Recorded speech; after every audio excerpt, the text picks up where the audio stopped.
राधे राधे गुरुजी जी। आपसे कुछ बातें करनी है। बोलो। बोले 2023 में हम 21 मई को शादी किए थे। कौन? मैं। अच्छा। और मेरा शादी अरेंज मैरिज हुआ था। मेरे बीबी बोली कि आपको माँ बाप का हम कुछ नहीं समझते हैं। तो सर हम बहुत डिप्रेशन में आ गए हैं, हम क्या करें, हमको कुछ समझ नहीं आ रहा तो है। पत्नी आपके साथ नहीं रहती? नहीं, 11 महीना से नहीं है, ना बात करती है ना कुछ करती है। कहाँ चली गई? अपने गांव पर है। हम लोग गए थे, पापा भी बुलाने गए थे, बट उन लोग विदाई नहीं किया। बोला कि आज विदाई करेंगे, 10 महीने की विदाई के बाद करेंगे। आप बताइए प्रभु जी कि माँ बाप जो पढ़ा लिखा कर हमको संस्कार दिए, हम बिहार से हैं गुरु जी, तो हम माँ बाप को छोड़ दें? तो पत्नी ऐसा बोलती है कि ऐसा बोलती है कि अपने माँ बाप को चुनो, नहीं तो हमको चुनो। आप कई वचन में भी बोले हैं कि अगर कोई पत्नी बोले कि माँ को चुने या आपको चुने, तो आपको सदा अनुसार बनना चाहिए कि हम माँ को चुने। उसी हम प्रांगण पर सर चल रहे हैं गुरु जी। और मेरे 4 भाई हैं। मेरे भैया 2 जॉब होल्डर हैं। आप क्या करते हो? मैं स्टडी करता हूँ, अभी अलीगढ़ में आया हूँ, कासगंज। कितने साल के हो आप? मैं 28 ईयर्स हूँ, 1906 का बर्न है मेरा। तो अभी कितने साल के हो गए आप? 28वां प्लस चल रही है। 28 प्लस जी।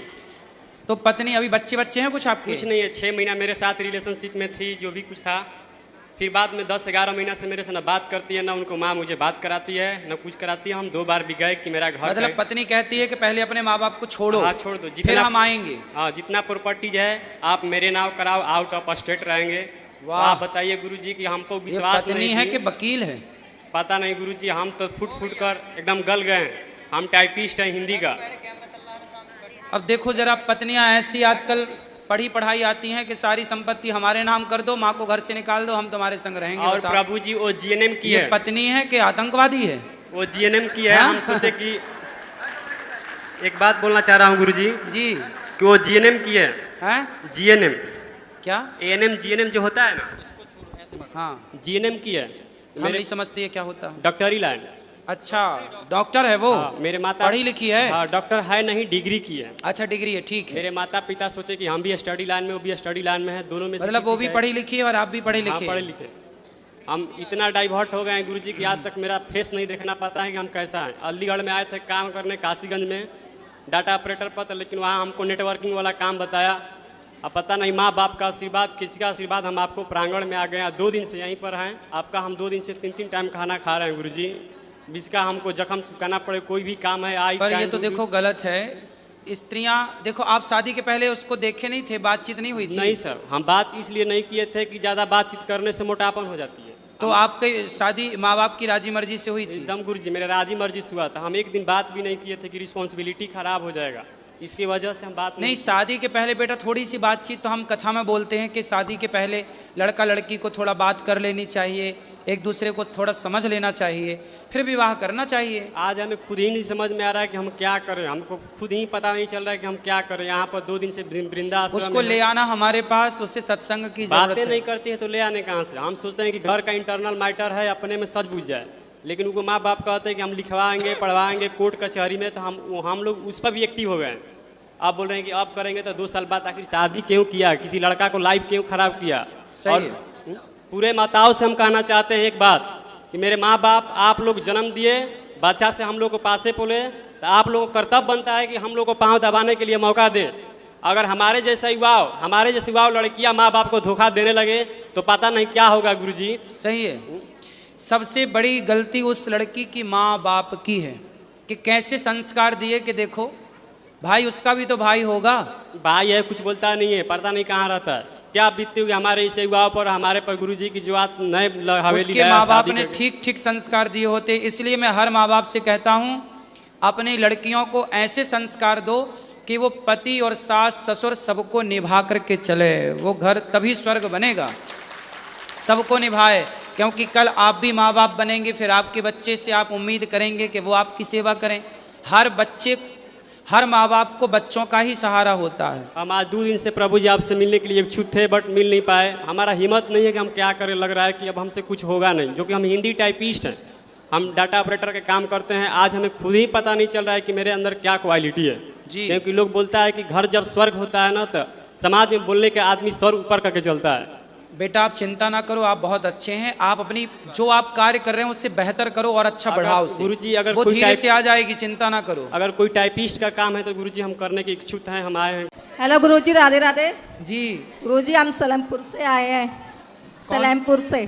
शराबपुर, सलेमपुर, कासगंज। कासगंज, हाँ गुरुजी, मैं आपके चरणों में कोटि कोटि प्रणाम। कांसे का गंजा, कासगंज। कासगंज। गुरुजी आपके चरणों में कोटि कोटि प्रणाम। खुश रहिए। और गुरुजी वो मेरे पति है ना, वो गुस्सा थोड़ा ज्यादा करते हैं, आप उनको थोड़ा समझा दोगे?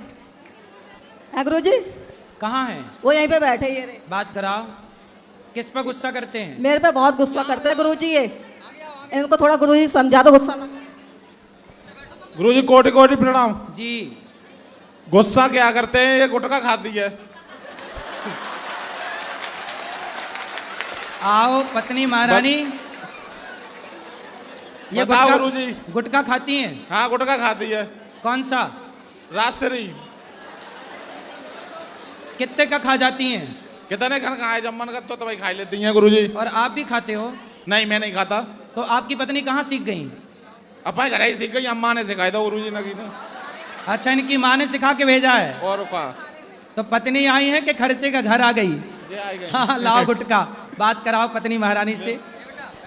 गुरुजी मेरे भाई ने सिखाया था, मैं छोटी थी जब। तुम्हारे भाई ने सिखा दिया गुटका, तो पति का खर्चा बढ़ा दिया आपने? मेरे पति ने दुकान खोल दी है मेरे लिए। गुटखा की दुकान ही खोल ली? हाँ। जितना जी करे खाओ। कितने का खा जाती हो रोज? 30 रुपए के खा जाती रोज। 30 रुपए के? तो सही है गुटखा खाना? है? गुटखा खाना सही नहीं है? गुरुजी, वैसे मैं छोड़ना चाहती हूँ, पर सब कुछ मैंने मीट छोड़ दिया, अंडा छोड़ दिया, और पति को भी छुड़वा दिया सब कुछ, लेकिन गुरुजी पति को भी छोड़ दोगी क्या? नहीं, पति को गुटखा, वो मीट अंडा छुड़वा दिया पति को। अच्छा। मीट अंडा सब कुछ छुड़वा दिया, बस लहसुन प्याज खाते हैं और मैं गुटखा खा लेती हूँ कभी कभार, मेरा मन करता है, बहुत अच्छा लगता है। क्या गुटखा अच्छा लगता है? हाँ गुरुजी बहुत अच्छा। बच्चों को भी खिलाती हो? नहीं गुरुजी, बच्चे कोई नहीं खाते हैं मेरे।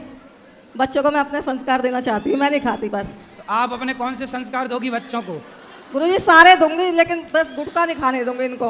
हैं? गुटखा नहीं खाने दूंगी, बच्चों को नहीं खाने दोगी? गुटखा नहीं खाने दूंगी इन लोगों को मैं बस, और सारे संस्कार दूंगी, गुटखा नहीं खाने देती हूँ। तो जब आप ही खा रही हो तो बच्चों को कैसे रोकोगी? नहीं गुरुजी, मैंने रोक रखा है, तभी तो अगर ये लोग खाना शुरू कर देंगे तो उस दिन मैं छोड़ दूंगी। पहले तो ये खाएंगे ही नहीं, मुझे इतना विश्वास है। मतलब जब तक ये शुरू नहीं करेंगे तब तक आप नहीं छोड़ोगी? नहीं हैं? मतलब गुरुजी ये नहीं खाएंगे, मुझे विश्वास है। तो आप छोड़ कब रही हो ये बताओ? गुरुजी ये तो मरने के बाद ही भले छूटे। मरने के बाद? हाँ मैं सच्ची बोल रही, मैंने बहुत कोशिश कर ली, ये मुझ पे नहीं छूटा। आपने तो अभी बोला बच्चे शुरू कर देंगे तो मैं छोड़ दूंगी। नहीं गुरुजी, मतलब ये खाने नहीं दूंगी मैंने, इतना मुझे प्रॉमिस है। फिर आप क्या हमारे समझाने से मान रही हो कि आपके समझाने से बच्चे नहीं मानेंगे? गुरुजी, ये 14 साल की हो गई तब इसे नहीं खाती है, तो मतलब कोई नहीं खाएगा, मुझे पता है। गुरुजी एक बार इससे बात कर लो। ये गुटखा छोड़ देना पर गुरुजी राधे राधे। देखो गुटखा खाने वाली पत्नी किस तरीके से पति को परेशान कर रही है। देखो कह रही है कि मेरा पति गुस्सा करता है, और ये नहीं बता रही मैं गुटखा खा रही हूँ इसलिए गुस्सा कर रहे हैं। नहीं गुरुजी, ये मेरे पे बहुत गुस्सा करता है, छोटी छोटी बात पे। कभी कच्चा अच्छा खाना बनाओ तो तारीफ भी नहीं करते। आप कहते हो तारीफ करना चाहिए, तारीफ कर दिया करो भैया। वही जैसे आप गाते नहीं हो वो। गुरुजी एक बार भजन गा दो मेरे साथ। कौन सा? वो वाला, फिर से कहो कहते रहो, वो वाला। प्लीज ये तो गुरुजी। आपके पति कहेंगे आपके लिए। नहीं गुरुजी, एक बार आप मेरे साथ गा दो। हैं? एक बार मेरे साथ नहीं गा हम दो। क्यों कहें? ये तो पति का तो अधिकार है। तो पति से बोल दो, वो गाएंगे। तो पति से बात कराओ। ए भैया गाना वाना सीख लो, गुटखा खाने वाली पत्नी को खुश रखो। हेलो गुरुजी। बोलो इनको। फिर से कहो। अरे शुरू का तो करो पहले, फिर से कहो बाद की लाइन है। शुरुआत करो। क्या है? खूब लगते हो। लगते हो कि लगती हो? लगती हो। हाँ हाँ गाओ अच्छे से। लगती हो। क्या लगती बड़ी हो? अच्छी लगती हो। अरे अच्छे से गाओ, ऐसे नहीं। फिर क्या से? खूब लगती हो, ऐसे गाओ। बड़ी खूब लगती हो, और बड़ी सुंदर लगती हो, जो भी। अरे अच्छा काहे पति को फिर से परेशान कर- कहो कहते रहो, हाँ। अच्छा लगता है।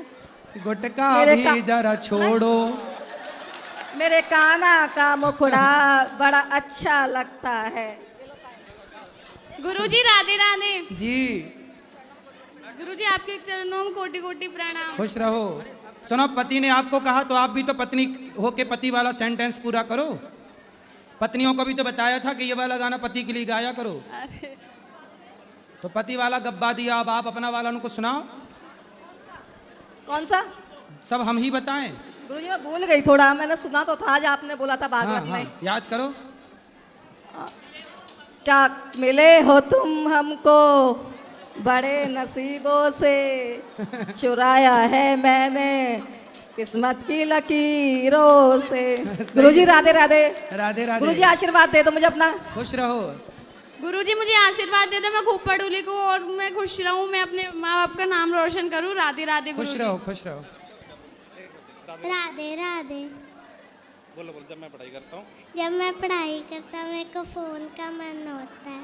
क्या आता है? जब ये पढ़ाई करती है, ये कह रही है इसको फोन। गुरु जी जय सिया राम। जय सिया राम। गुरु जी मेरा प्रश्न ये है, गुरु जी को मेरे सारा चरण स्पर्श प्रणाम कोटि कोटि पहुँचे। प्रश्न मेरा ये है सर, 7 लोग जो है मृत्यु लोक में अमर हैं, ये कैसे हो गए? जब मृत्यु लोक में ऐसा प्रावधान ही नहीं है तो ये अमर कैसे हो गए? कौन?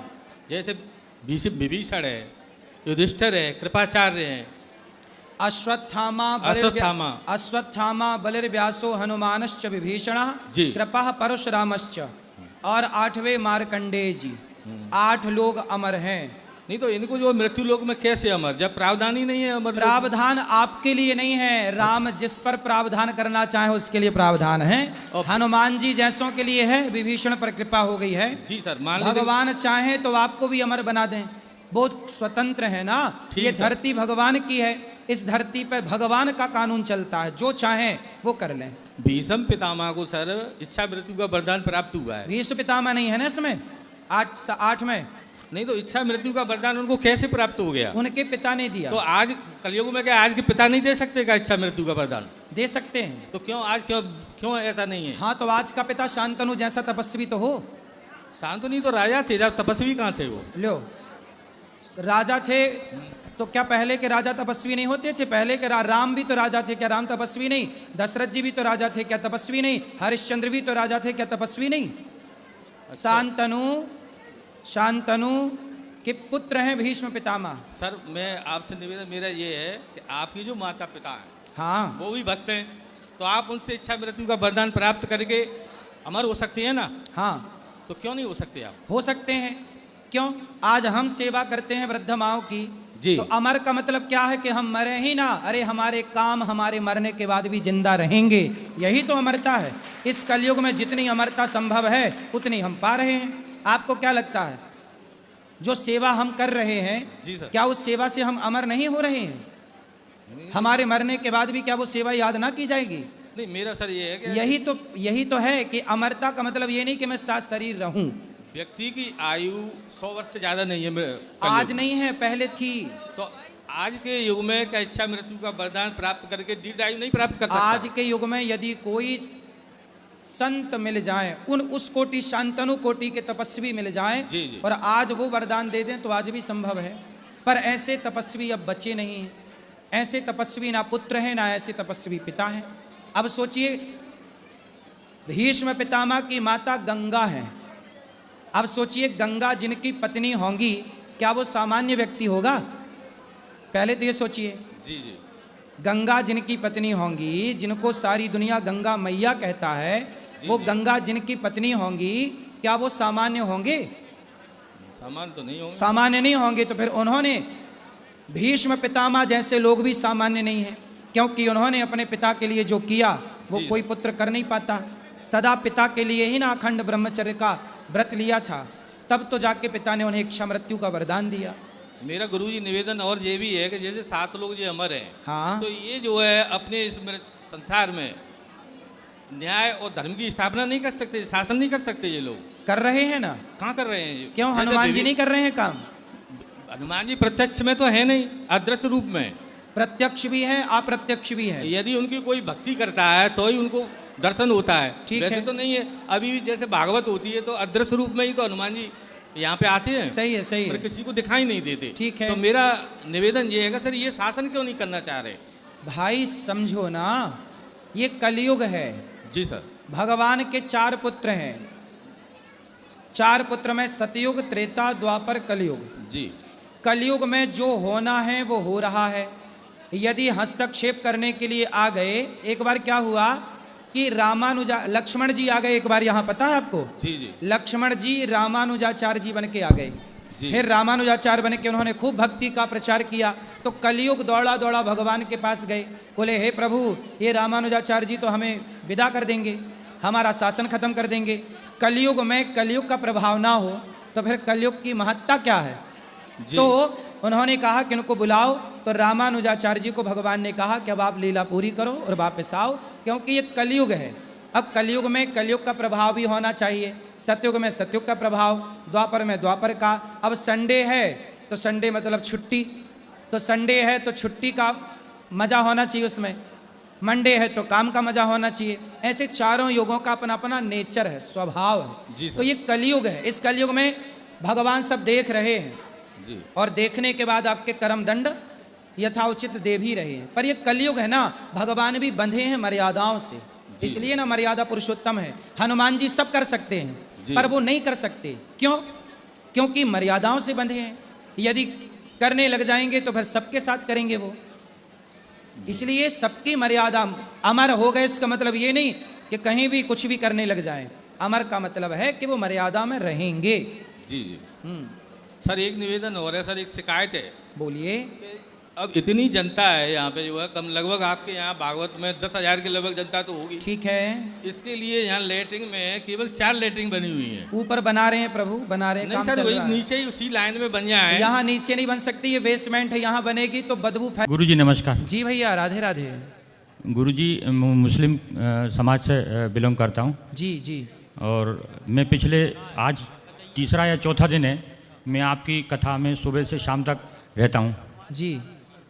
मैंने इन दिनों में चार दिनों में ये देखा जी। कि आपके द्वारा जो कथा कही गई है, हाँ उस कथा में कहीं से भी धर्म या धर्म विशेष से किसी भी तरह का कोई लेना देना नहीं है। जी जी जी। सारा जो एक मैसेज है वो है मानवता का। मानवता। जी। मानवता के प्रेम के लिए ही सारे धर्मों का उत्थान, मतलब ईश्वर ने अगर किसी को, किसी भी धर्माचार्य या किसी भगवान को भी अगर दुनिया के अंदर भेजा है तो धर्म की नहीं, मानवता की सेवा के लिए भेजा है। जी जी। लेकिन ये मैसेज देखे दिया है कि धर्म के अनुसार मानव की सेवा करना। बिल्कुल। जो जिस धर्म से बिलोंग करता है, चाहे वो मुस्लिम हो, ईसाई हो, हिंदू हो, वो अपने गॉड ऑफ मैसेंजर से ये दुनिया को बताना चाहता है कि मानव सेवा से ही ईश्वर को प्राप्त करा जाता है। भागवत सुनने से मानवता जागती है। मानव मात्र के कल्याण के लिए भागवत जी हैं। जी जी। सबके उत्थान के लिए। जी जी।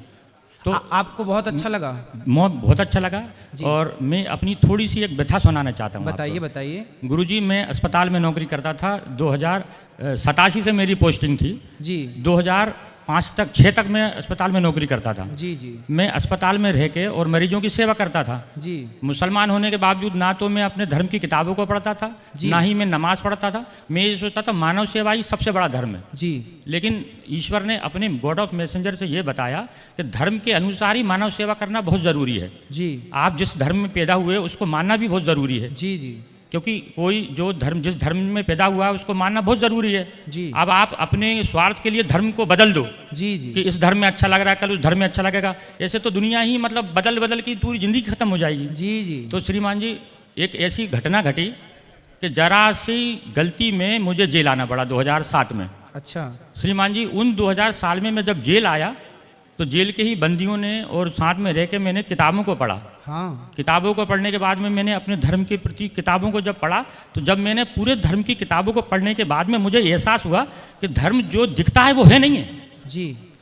उसमें सारी चीज़ें जो है मानव सेवा के ही बारे में बताया गया है। बिल्कुल। बड़ों का आदर करना, अपने मानव पड़ोसी का सेवा से बड़ा कोई धर्म नहीं है सरकार। धरती में कोई धर्म नहीं है मानव सेवा से बढ़कर। मानव सेवा ही सबसे बड़ा धर्म है। जी जी जी। इसके बाद मैं जब उन 5 सालों में आया जेल के अंदर, तो जब मुझे सज़ा पड़ी, किसी भी कोई भी गवाह नहीं, कोई जिसने मेरी रिपोर्ट करी थी वो 16 दिन बाद खुद ब खुद मर गई थी गुरुजी। अच्छा। सिर्फ मेरे खिलाफ सिर्फ FIR होने के बावजूद मुझे 10 साल की सज़ा हुई। अच्छा। लेकिन मैंने भी इसमें ईश्वर का ही समझा कि इसके भी पीछे कुछ कारण हो सकता है। जी। गुरुजी, फिर मैं भोपाल सेंट्रल जेल आया। उस टाइम अपने सुपरिटेंडेंट साहब सोम कुमार जी थे 2007 में। तो यहाँ सर एक डिप्लोमा हो रहा था, इंजीनियरिंग का डिप्लोमा। उन 3 साल में यहाँ जेल में रुका सर। मैं 3 साल में इंजीनियर बना इस जेल से। अच्छा। जी सर, मैं इलेक्ट्रिकल इंजीनियर से डिप्लोमा है मेरे पास सर। जी जी। फिर यहाँ से जाने के बाद में 2010 के बाद में अपना मैं कारोबार करता रहा बाहर। लेकिन उस 3 साल में मैं सिर्फ नमाज को सीख पाया यहाँ पे, नमाज कैसे पढ़ी जाती, ईश्वर की आराधना कैसे करी जाती। जी लेकिन ईश्वर की तरफ से पहुँचाई गई कुरान को मैंने नहीं पढ़ा था। जी 2019 में मुझे दोबारा सजा हुई, फिर मैं अंदर आया, फिर मेरी लगन लगी। आज मैं मेरे धर्म के प्रति जितनी मेरी आस्था होती है, मेरे अंदर जो ऊपर वाले ने जो मुझे जिम्मेदारियाँ दी थी, जी वो मैंने इस जेल के अंदर कुरान को भी पढ़ना सीखा। जी और आज निरंतर मैं 3 से 4 हमारे पारे बोलते हैं, जिसको अपन किताब नंबर वाइज बोलते हैं, 30 नंबर होते हैं, उसमें से 2 या 3 हर रोज़ पढ़ने की कोशिश करता हूँ और उस ऊपर वाले से माफ़ी मांगता हूँ कि तूने मुझे इस दुनिया में भेजा और मैं कृतज्ञ हो गया उसके लिए। जी एक तो ये है गुरुजी। दूसरी, जब मैंने किताबों के अंदर पढ़ा तो 2 हिंदू धर्म से मिलते हुए 2 वाक्य जो है मेरी किताब के अंदर मिले। अच्छा। एक तो ये है कि शिव अर्ध नागेश्वर जिसको बोलते हैं, अर्ध नागेश्वर क्यों कहते हैं? अर्धनारीश्वर, अर्ध नारेश्वर। जी। आप अपने हिसाब से कैसे आइडेंटिफाई करेंगे उसको? आप बताइए, आपने क्या पढ़ा? मैंने ये पढ़ा कि जब ईश्वर ने आदम सलाम को इस दुनिया के अंदर भेजा, अकेला भेजा, सिंगल, हाँ मिट्टी से बना के, जब दुनिया के अंदर 40 साल तक वो जमीन के अंदर पड़े रहे, जी क्योंकि दुनिया उनको दिखाने के लिए पैदा करा था। जी जी इसके बाद क्या हुआ, तो ईश्वर से उन्होंने कहा कि मुझे इस दुनिया में अकेला क्यों भेजा? जी तो उनके दुनिया को बनाने के लिए उनकी बाईं पसली, जी इस बाईं पसली को निकाल के उन बीबी हव्वा को उन्होंने पैदा करा, जी बाईं पसली से। जी वहाँ मुझे आइडेंटिटी लगा कि जो अर्धनादेश्वर हैं वो लेफ्ट साइड में खड़ी रहती हैं। जी तो मुझे ऐसा लगा ये कहीं उससे कहीं आइडेंटिटी तो नहीं है, इससे कहीं बिल्कुल, जुड़ाव तो बिल्कुल, नहीं है। बिल्कुल, बिल्कुल, क्योंकि जी। हो सकता है किसी ने कुछ लिख दिया हो, क्योंकि जो किताबें हैं वो आदिकाल बहुत साल पुरानी हैं, जिसको जैसे हमारा कुरान है, कुरान आदम हव्वा को जानते हैं आप? नहीं, सिर्फ पढ़ा है, मैं सिर्फ पढ़ने की बात कर हाँ, रहा तो हूँ। आदम हव्वा के बारे में पढ़ा है? जी जी जी जो आदम हव्वा के बारे में आप मुसलमान भाई पढ़ते हैं ना, जी जी जी वो आदम हव्वा को ही हमारे हिंदू में मनु और शत्रुपा कहते हैं। वही मनु जी, जी, शत्रुपा है, जी, जी, वही मनु शत्रुपा है, वही मुस्लिम में जी, जी, आदम हव्वा है। जी, नाम बदल गया ना साहब, जी जी जी नाम बदल गया चूंकि भाषा बदल गई। जी जी हम संस्कृत और हिंदी भाषी हैं, जी, जी। और आपकी भाषा उर्दू है, अरबी है सर। अरबी। तो आपने उसे आदम हव्वा कहा। जी, जी। हम देखो, बात वही है, जी, आप केला कहो या बनाना कहो, जी, जी। वस्तु एक है, जी, जी। पर नाम 2 है, चूंकि भाषा 2 हो गई। जी। उसी तरह जो आदम हव्वा आप कहते हैं, जी, जी। वो एक्चुअली ब्रह्मा की संतान मनु और शत्रुपा हैं। जी जी जी हमारे यहाँ उनका उल्लेख है। जी जी। ये एक मेरा सवाल का आपने आइडेंटिटी कर दी। एक दूसरा सवाल और है, जी एक और नबी हमारे यहाँ आए थे, नूह अस्सलाम। जी। आपके जैसे अभी अपने देश के प्रधानमंत्री श्री मोदी जी जो हैं, जी। वो वहाँ नाम कहाँ नीचे गए थे अभी, उसको कौन सी वो है, हाँ, द्वारिकाधीश द्वारिकाधीश जो है वो हाँ। पानी के अंदर है। पानी के अंदर उस है। संबंध में भी एक किस्सा हमारी किताब के अंदर है। बताइए। एक नबी थे नूह अस्सलाम, जब उन्होंने अपनी कौम से कहा कि ईश्वर एक है, इसकी आराधना करो,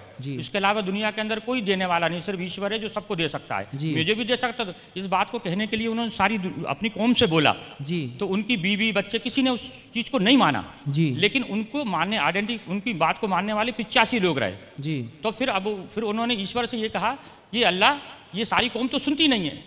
जी तो फिर अल्लाह की तरफ से एक मैसेज आया, ये नूह अपने लोगों से कहो जल्दी ही इस कौम को मैं नस्ते नाबूद कर दूंगा, पानी से डुबा दूंगा, अच्छा डुबा दूंगा। तो फिर उन्होंने कहा अल्लाह ताला जो वो भी डूब जाएंगे जिनने भी मेरी बात को माना है। तो उन्होंने कहा एक नूह एक कश्ती बनाओ, उस कश्ती में जो तुम्हारे मानने वाले उस कश्ती में बैठ जाएंगे, और वो जो है जो बच जाएंगे और जो तुम्हारी बात को नहीं मानेंगे वो सारी इसके अंदर जो है पानी में डूब जाएंगे। थोड़ा सा मैं ये नहीं कह रहा कि ये सारी चीज़ें एक दूसरे से सही है, नहीं मिलती हैं, सिर्फ मिलती हैं। वही हमारे शास्त्रों के आधार यहाँ पे। हमारे यहाँ जब भगवान मत्स्य बनकर आए, जी, जी। तो मत्स्य भगवान ने सत्यव्रत नाम के राजा को कहा कि तुम जिसको चाहो इस नाव में रख लो, वो रह जाएगा, बाकी प्रलय काल में सब जी, डूब जी, जाएगा। जी, जी, जी। तो लगभग बातें देखिए, हिंदू और मुस्लिम कितना भी आपस में लड़ लें, लेकिन जब मूल में गहराई में जाएंगे तो ऊपर सब एक ही पाएंगे। जी जी जी जी जी ऊपर सब एक ही पाएंगे, यहाँ कितना भी लड़ लें झगड़ लें। तो यार जी, गुरुजी, इसलिए चाहे हिंदू धर्म हो, चाहे मुसलमान भाई हो, कुरान हो, इन सबको गहराई से जब अध्ययन किया जाएगा तब चीज़ें निकल कर आएंगी सामने। गुरुजी, एक सवाल का जवाब आपके द्वारा पिछले 5-4 दिनों में ये कहा जा रहा है कि शराब और मांस जो इस्तेमाल करता है जी। वो जो है कलयुग का है साथी है। जी तो गुरुजी, मैं आपको मेरी तरफ से खुद बताना चाहता हूँ जी कि मुस्लिम धर्म के अंदर सबसे बड़ी अगर किसी चीज़ की मनाही है तो वो है शराब। अच्छा, शराब को तो हराम करार दिया गया है। फिर मुसलमान भाई तो शराब पीते नहीं होंगे? गुरुजी, जो मुसलमान है, मैं आपको बहुत अच्छी बात बता रहा हूँ, अगर आप उसको बिल्कुल, जो मुसलमान है वो दारू नहीं पी सकता, और जो दारू पीता है वो मुसलमान नहीं है, साफ कुरान हमारा कह रहा है। जो हमारी बात को मानता है वो हमारा है, जो हमारी बात को नहीं मानता हम में से नहीं है, साफ लिखा है सर। अच्छा, बिल्कुल, ये मैं अपनी किताब का आइडेंटिफाई कर रहा हूँ। जी, जो कुरान की बात को मानता है वो मुसलमान है, जो कुरान की बात को नहीं मानता वो हम में से नहीं, हम में से नहीं मतलब वो मुसलमान नहीं। अच्छा जी। दूसरी मांस की जो है, मांस की जो प्रकृति है, प्रकृति तो ईश्वर ने जगह जगह अपने हिसाब से एक जो भोजन श्रृंखला बनाई है, वो भोजन श्रृंखला के अनुसार जो मुस्लिम जो धर्म है वो अरब से आया है। जी, अरब आज से जब इस्लाम धर्म आया तो उस वक्त वहाँ सिर्फ रेगिस्तान था, इसके अलावा कुछ नहीं है। जी जी, कुछ भी नहीं था, सिर्फ एक तरह का फल पैदा हुआ करता था, वो था खजूर, जो आज भी पैदा होता है। इसके अलावा किसी तरह का अन्न नहीं या किसी तरह की कोई सब्जी या किसी तरह का कोई भी कुछ भी नहीं होता। जी। तो एक वक्त ऐसा आया कि वहाँ खजूर की पैदाइश नहीं हुई। जी, ये किताब के अंदर है। जी, खजूर की पैदाइश नहीं हुई। अब आदमी जिंदा रहने के लिए क्या करे? जी, तो वहाँ रेगिस्तानी बकरा नहीं होता सर, वहाँ पे बकरे को नहीं पाला जाता अरब के अंदर। मैं सारे हिंदुओं को भी ये बताना चाहता हूँ, अरब के अंदर भेड़ पाली जाती है। भेड़ क्योंकि जो गर्मी को सहन कर सके, और दूसरा है ऊँट। दो जानवरों की वहाँ पैदाइश होती, तीसरा जानवर वहाँ कोई होता ही नहीं है। जी, अगर होता है तो कुछ ऐसी जगह होंगी विशेष जहाँ पे जंगल होंगे या कुछ होगा, लेकिन ज़्यादातर राजस्थानी जो जानवर दो हैं। जी जी। तो गुरुजी जो मुसलमानों का एक तो ये तो आहार श्रृंखला में आ गया, मजबूरी में जिंदा रहने के लिए क्या खाएं। हाँ हाँ, पहली चीज़। दूसरी चीज़ ये है, जो बकरे वाली बात आई उसकी मैं थोड़ी सी आपको चर्चा करके बता देता हूँ। हमारे धर्म के अंदर एक नबी आए थे, इब्राहिम अस्सलातु वस्सलाम। जी।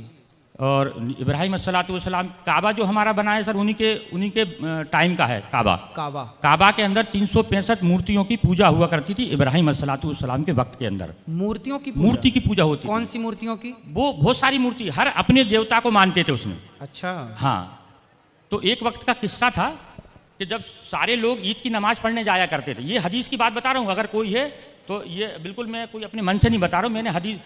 मैं मुसलमान सर, किताब पढ़ के मुसलमान बना हूँ। जी जी। मैं सुना सुनाया मुसलमान नहीं हूँ। मैंने धर्म को पहले पढ़ा है, फिर उसके ऊपर लागू करा है, अमल किया है। अमल करा। मैंने किसी से मुल्ला ना मौलवी से मैंने किसी से ज्ञान की प्राप्ति नहीं करी, मैंने किताबों का ज्ञान पढ़ा है। बिल्कुल ऐसी होना चाहिए। और मुसलमानों को भी अपने धर्म ग्रंथों को खूब इनकी तरफ पढ़ना चाहिए गहराई से। मतलब मैंने जो पढ़ा फिर उस पर अमल करा, उन चीज़ों पे अमल करने की कोशिश करी। जी जी जी। तो फिर क्या हुआ, इब्राहिम अस्सलातु वस्सलाम ने कि उनकी औलाद में थी इस्माइल अस्सलातु वस्सलाम। जी।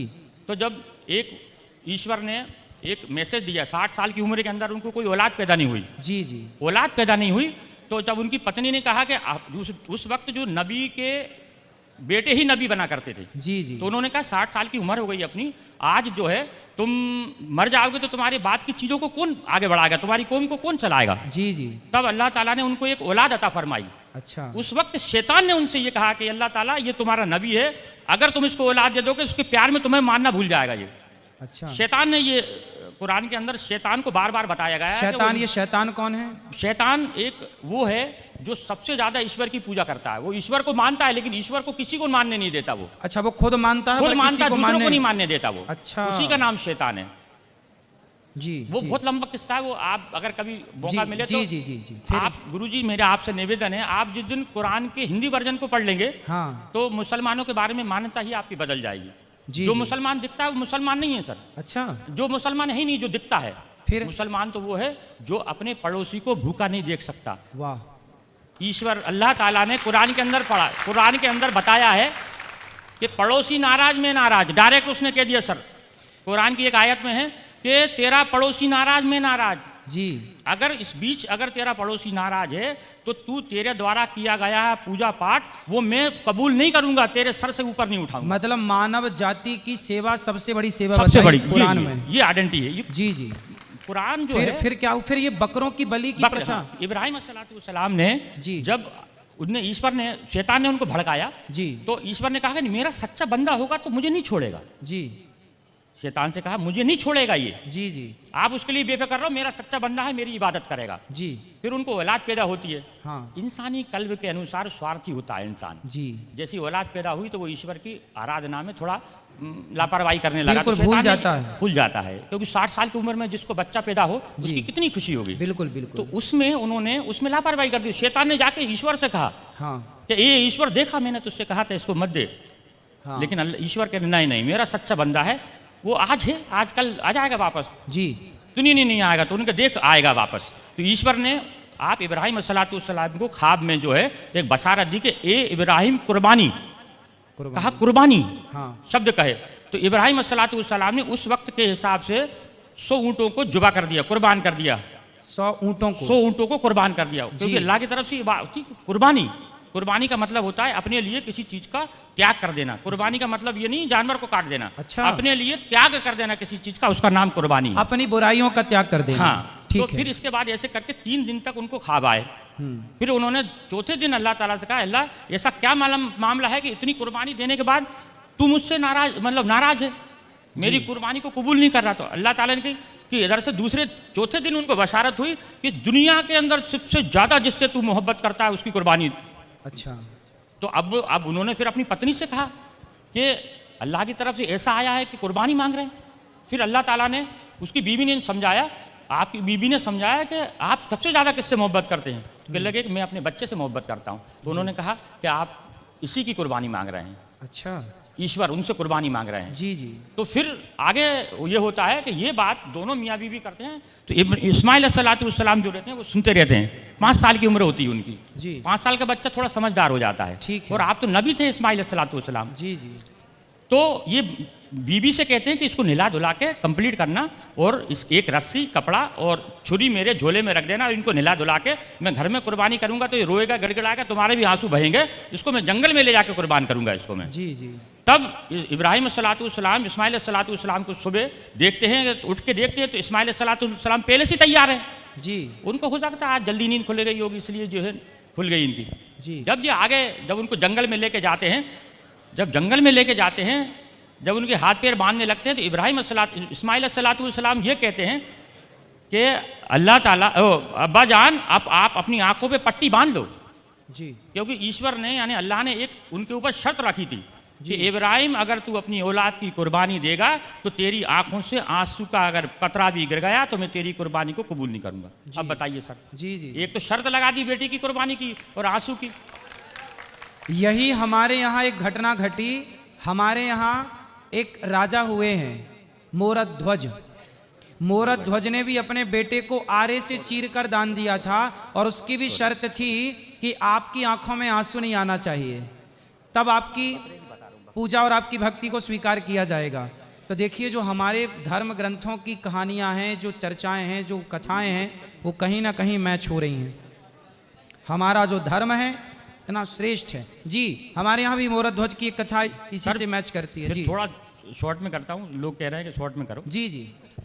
उसमें फिर आगे जाके जब वो पट्टी बांधते हैं, हाँ। पट्टी बांधने के बाद में उनको ऊपर जब छुरी फेरते हैं, जी।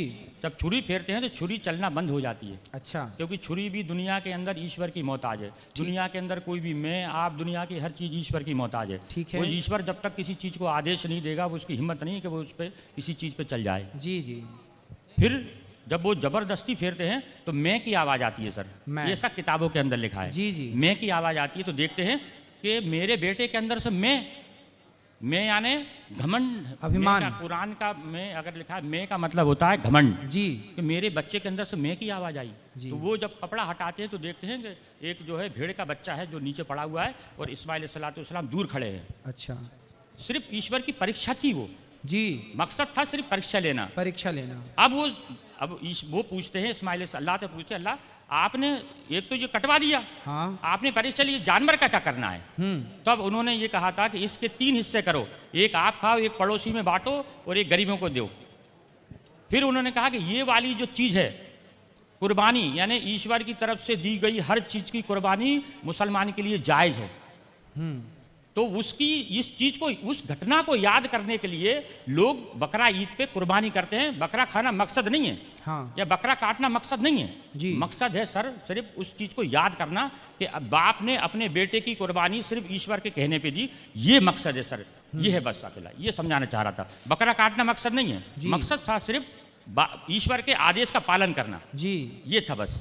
नहीं तो उन्होंने किया ईश्वर के आदेश का पालन, उन्होंने किया ईश्वर के आदेश का जी, पालन, जी जी तो फिर बाकी लोग उस बकरे को काटने का वो रिवाज चालू हो गया। जी जी जी, बस मकसद सिर्फ इतना सा था कि इस चीज को याद करना है। और तो अभी आपके हिसाब से ये बकरा काटना आज के युग में, चलो उनकी मजबूरी थी, उन्होंने ईश्वर ने उनकी परीक्षा ली, पर जी। आज तो किसी की परीक्षा नहीं ले रहा है ना कोई। आज के हिसाब से, जिस हिसाब से लोग बकरा ईद को इस्तेमाल इस चीज़ को करते हैं, वो उनको इस चीज़ का ज्ञान ही नहीं है कि इसका मतलब क्या है। जी उनका मतलब है कि उस जानवर को अपने बच्चों के जैसा पालो और फिर उसको अपने हाथ से ज़िबा करो, उसको फिर उसको बांटो दूसरों में, कुर्बानी सिर्फ उस चीज़ को याद करने के लिए है मकसद, और सबके लिए नहीं है। जो ये कुर्बानी करना सबके लिए नहीं है। अच्छा। जो जिसके पास हैसियत है उसके ऊपर जायज है बस अकेला। जी जी। सबके लिए नहीं है सर, ये सबके लिए नहीं है, सिर्फ जिसके ऊपर जायज है उसके लिए ऊपर है। तो ये किसी की हत्या करना, बकरे की इत्यादि हत्या, ये सही है या गलत है? मेरे हिसाब से अगर धर्म के हिसाब से देखें तो मैं मानता हूँ उसके हिसाब से, उस वक्त के हिसाब से सही होगा।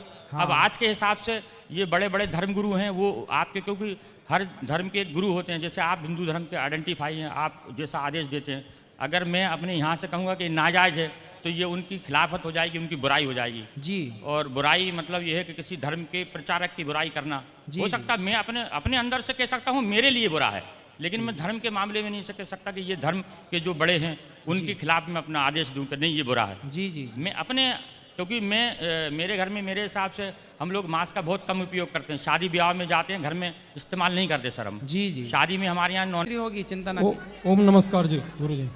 जय श्रीमन नारायण। खुश रहिए, बैठिए बेटा, कोई बात नहीं, आने दो, खुश रहिए। अभी सबसे मिलेंगे अंदर, जिनको भी मिलना अंदर मिलेंगे। मेरा सवाल है गुरु जी कि राधा कौन थी और कहाँ लिखा हुआ है उनके बारे में? राधा कौन थी? हाँ। और कहाँ लिखा है? ब्रह्म वैवर्त पुराण में लिखा है, गर्ग संहिता में लिखा है, अन्य पुराणों में लिखा है कि राधा भगवान श्री कृष्ण की पत्नी है। उनका विवाह कब हुआ था? उनका विवाह गर्ग संहिता के अनुसार जब भगवान की आयु लगभग 7 वर्ष की थी, तब भगवान का विवाह यहीं भांडीर वट में हुआ था। हमारे जो मनुस्मृति है और वेदों में बाल विवाह निषेध है। हाँ? मनुस्मृति में और वेदों में हाँ। बाल विवाह निषेध है हमारे यहाँ पर। हाँ भाई, पहले बाल विवाह ऐसा नहीं होता बेटा, पहले विवाह हो जाता था और विवाह होने के बाद बहुत टाइम बाद विदाई होती थी। सुना है परंपरा?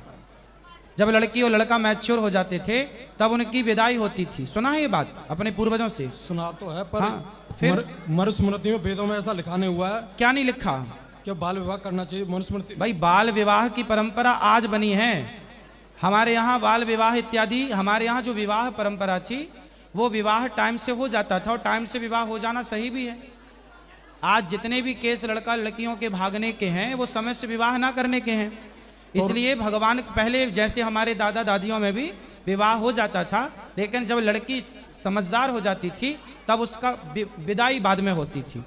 ये परंपरा रही है। मैंने ब्रह्म पुराण में पढ़ा है कि राधा जी है ना, जो कृष्ण भगवान थे, यशोदा मैया थी, उनके भाई की घरवाली का भी नाम राधा था। ये ब्रह्म पुराण में खुद मैंने पढ़ा है गुरु जी। राधा नाम तो बहुत लोगों का हो सकता है, उसमें क्या है, पर जो राधा से भगवान का विवाह हुआ वो वृषभानु नंदिनी है। पर गुरुजी महाभारत में राधा जी का कहीं नाम नहीं आता है। किसका? राधा जी का कहीं नहीं नाम ना। बेटा महाभारत पढ़े हो पूरा? हाँ। कितने श्लोक हैं महाभारत में? श्लोक तो काफी हैं। कितने? जो आर्य समाज वाले में उनमें अलग हैं, और जो गीता गुरु प्रेस वाले वो अलग हैं। हाँ तो कितने हैं बताओ ना, कितने खंड हैं बताओ? गीता प्रेस गोरखपुर में जो महाभारत छपी उसके कितने खंड हैं? मैंने जो भीष्म पर्व पढ़ा है ना उसमें केवल भीष्म पर्व में पढ़ लिया, और क्या, तो उससे सब पता लग जाएगा। गीता जी में भी कृष्ण भगवान ने जो कहा, उन्हीं कृष्ण भगवान पुराणों के हिसाब से जो कृष्ण वो अलग है, गीता जी के हिसाब से वो कृष्ण अलग है। ले, अच्छा ज्ञान लेके कहाँ से आए हो ये वाला? जो गीता कही कृष्ण अलग हैं और दूसरे कृष्ण कौन बता रहे हो? तो पुराणों वाले कृष्ण वो भी अलग हैं गुरु जी। ये कहाँ सीख लिया आपने? कौन कचरा भर दिया आपके दिमाग में? कचरा गुरु जी नहीं, मैं भी काफी दिन से पढ़ रहा हूँ। क्या पढ़ रहे हो? है? क्या पढ़ रहे हो? मैं गीता जी पढ़ता हूँ प्रतिदिन, हनुमान चालीसा। गीता जी में कितने श्लोक हैं? 700 श्लोक हैं। पहला श्लोक बताओ। संस्कृत पढ़ना नहीं, हिंदी बता सकता हूँ। हाँ हिंदी बताओ।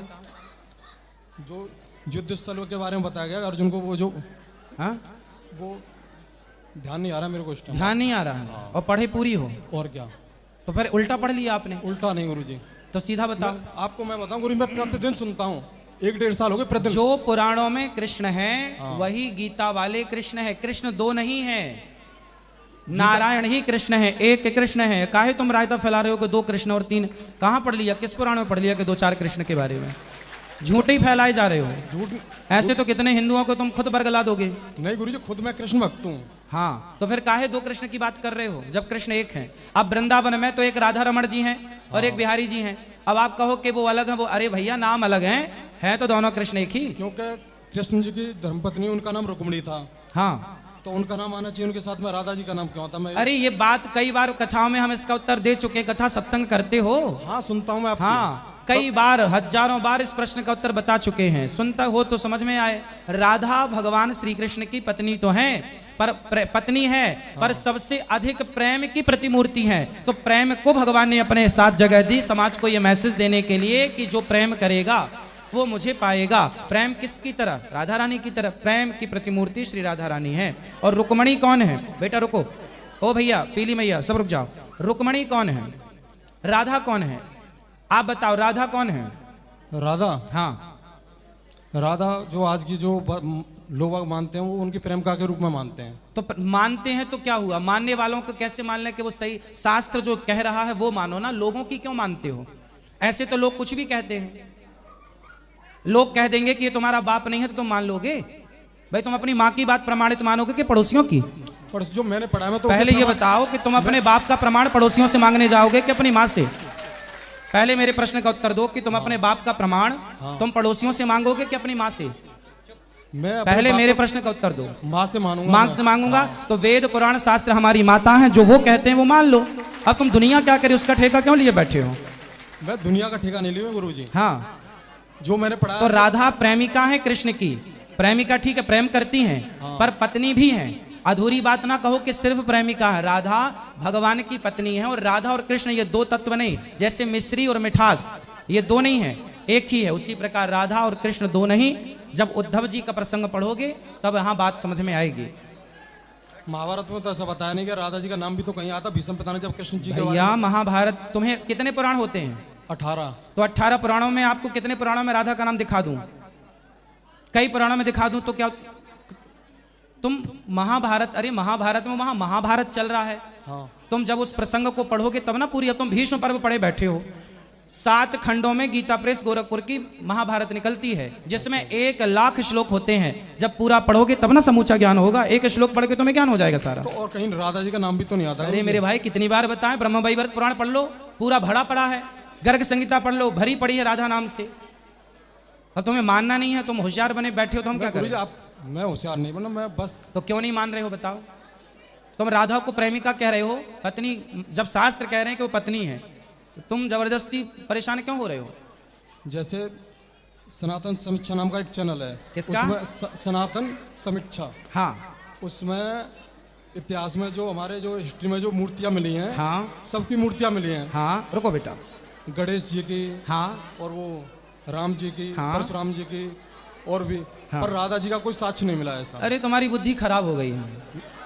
तुम्हारी बुद्धि दिवालिया हो गया तुम्हारी बुद्धि का। राधा बोलो आधार, बोलो आधार। आपकी मर्जी गुरु जी। नहीं, पहले बोलो आधार।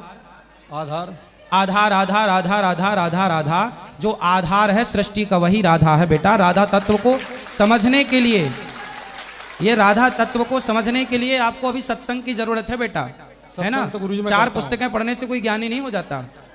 गुरु चरणों में बैठ के तत्व को समझना पड़ता है। राधा तत्व क्या है समझे हो? समझाऊं मैं, तभी तो आपसे पूछा गुरु जी। तो क्या समझे हो बताओ, क्या समझे हो? तुम कृष्ण 2 कह रहे हो, राधा को प्रेमिका बता रहे हो। क्योंकि गीता में स्पष्ट कहा है कि जो श्रेष्ठ जन जो आचरण करते हैं वही सब लोग आचरण हाँ, करते हैं। सही है, सही है। और कृष्ण जी ने यह भी कहा है कि मैं तीनों लोगों का ईश्वर होते हुए मैं बड़ी सावधानी पूर्वक हर कर्म करता हूँ। हाँ, ठीक है। अगर कृष्ण जी ने राधा जी से उसमें शादी की बचपन में, हाँ, तो फिर आजकल जो करते फिर वो क्यों गलत है? क्या गलत है आजकल? और बेटा पहले ये बताओ, कृष्ण तुम्हारी तरह थे कि भगवान थे? कृष्ण तुम्हारी तरह हैं इंसान या भगवान है? वो योगेश्वर श्री कृष्ण थे। तो भगवान हैं? भगवान थे। तो फिर भगवान की तुलना इंसानों से क्यों कर रहे हो? वो भगवान है। वही भगवान की तुलना इंसानों से करना पहले तो ये मूर्खता है कि आप कह रहे हो कि वो करते हैं तो आज भी। अरे भगवान ने तो गिरिराज जी उठाया था, तुम्हारे बाप में हिम्मत तो उठा ले, तुम उठा लो। भगवान ने तो कालिया नाग के ऊपर नृत्य किया था, अग्नि पी थी, तुम में हिम्मत तुम पी लो। तुम्हारे बाप दादाओं में कोई हिम्मत हो तो उठाएं गिरिराज, हम तुम्हें भी भगवान मान लेंगे। मैं गुरुजी भगवान नहीं हूँ। फिर क्यों भगवान से इंसान की तुलना कर रहे हो? वेदों में ये लिखा हुआ है कि परमात्मा का कितना वेद पढ़े हो? ऋग्वेद में जो प्रथम वो अध्याय उसी में लिखा हुआ है। क्या लिखा है? चलो अभी हम बताएंगे ऋग्वेद में प्रथम अध्याय क्या लिखा, पढ़ के बताना। बता देना आप गुरुजी। क्या पढ़ा है ऋग्वेद में, बताओ। उसमें ये लिखा हुआ है कि परमात्मा का वो कभी अवतार नहीं होता। अरे वो अवतार भैया लेता सुनो, नहीं। परमात्मा का अवतार नहीं होता हाँ। तो फिर कृष्ण कौन है, फिर राम कौन है? वो योगेश्वर, वो ये महापुरुष थे, योगेश्वर श्री कृष्ण। अच्छा ये बताओ, हाँ जी। यदि कृष्ण महापुरुष हैं तो संसार में आज तक किसी महापुरुष ने एक उंगली से गिरिराज जी को उठाया?